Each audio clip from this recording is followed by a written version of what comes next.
여러분은 사랑하는 사람을 어떻게 기억하시나요? 우리가 기억하는 한 그들은 우리 곁에 계속 존재할까요? 12살 소년 미겔 리베라는 음악을 사랑하지만 그의 가족은 대대로 음악을 금지해왔습니다. 이유는 증조할머니 이멜다가 남편에게 버림받은 후 가족 규칙으로 음악을 금지했기 때문입니다. 하지만 미겔은 전설적인 뮤지션 에르네스토 데 라크루즈를 동경하며 음악을 포기할 수 없었습니다. 미겔은 망자의 날에 데 라크루즈의 기타를 몰래 치다가 저주를 받아 죽은 자들이 세계로 가게 됩니다. 그곳에서 이미 세상을 떠난 가족들을 만났고 살아있는 세계로 돌아가려면 가족의 축복이 필요하다는 것을 알게 됩니다. 미겔은 망자의 세계에서 만난 떠돌이 음악가 헥터와 함께 에르네스토 데 라크루즈를 찾으러 떠납니다. 그러던 중 헥터가 사실은 미겔의 진짜 증조할아버지이며 에르네스토 데 라크루즈가 헥터를 독살하고 그의 노래를 훔쳤다는 충격적인 사실을 알게 됩니다. 하지만 점점 사라지는 헥터. 헥터는 그의 딸 코코가 자신을 완전히 잊으면 영원히 사라지게 될 운명이에요. 미겔은 가족의 반대에도 불구하고 헥터의 기억을 되살리고 가족과 음악을 다시 연결하기 위해 노력합니다. 미겔이 리멤벌 미를 불러주자 코코는 아버지 헥터를 기억해내고 헥터가 남긴 편지를 가족들에게 보여줍니다. 이를 통해 가족은 음악을 받아들이고 미겔은 꿈을 이룰 수 있게 됩니다. 기억하는 한 사랑하는 사람은 영원히 우리 곁에 있다. 여러분, 이 영화의 제목은 코코입니다. 겉으로 보면 가족을 다룬 애니메이션 같지만 사실 이 영화에는 심리학적으로도 매우 흥미로운 요소가 담겨 있어요. 특히 기억과 정체성에 대해 깊이 있는 메시지를 전하는데요. 오늘은 영화 코코를 보며 우리가 기억을 통해 정체성을 형성하고 또 사랑하는 사람을 어떻게 기억하는지 살펴보겠습니다. 코코에서 중요한 역할을 하는 인물은 바로 미겔의 증조할머니 코코입니다. 코코 할머니는 점점 기억을 잃어가지만 마지막 순간 아버지 헥터를 떠올리는 장면은 영화의 핵심 메시지를 전달하는데요. 이 장면은 심리학에서 말하는 자전적 기억과 깊이 관련이 있습니다.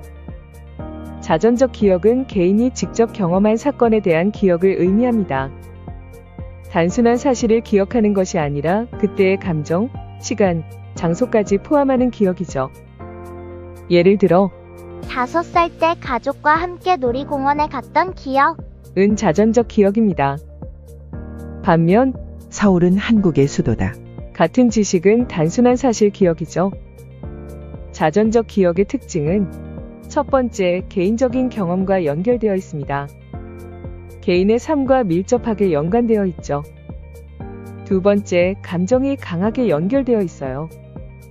행복했던 순간, 슬펐던 순간처럼 감정적으로 중요한 기억은 더 오래 남습니다.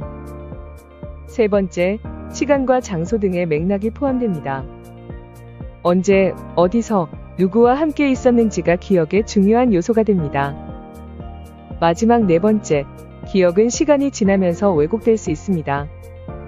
가끔 우리는 기억을 다르게 떠올리거나 존재하지 않는 기억을 만들어내기도 합니다. 자전적 기억의 유형은 크게 세 가지로 나눌 수 있습니다. 첫 번째, 개인적 사건 기억.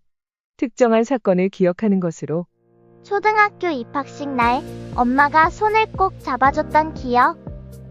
두 번째, 일반적인 사건 기억. 여러 번 반복된 경험에서 공통적으로 기억하는 것으로 매년 설날에 할머니 댁에서 가족들과 떡국을 먹었던 기억. 마지막, 자기 개념과 관련된 기억.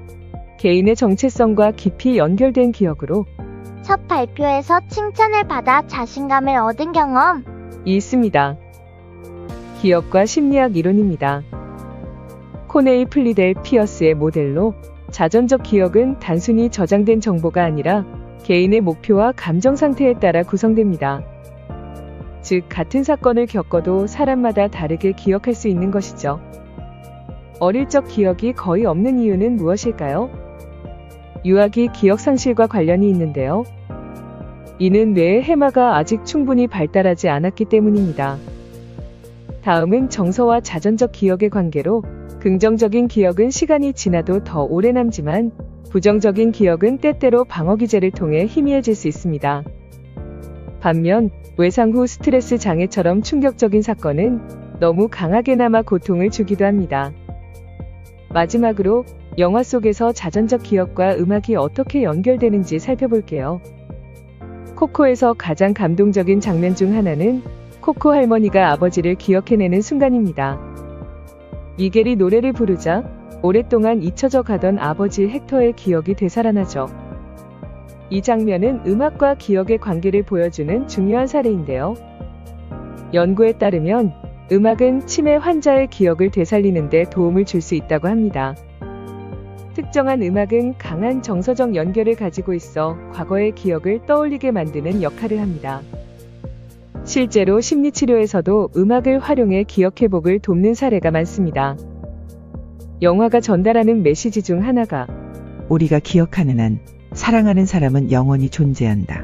는 것이니 자전적 기억이 얼마나 중요한지 강조하는 작품이라고 볼 수 있겠죠.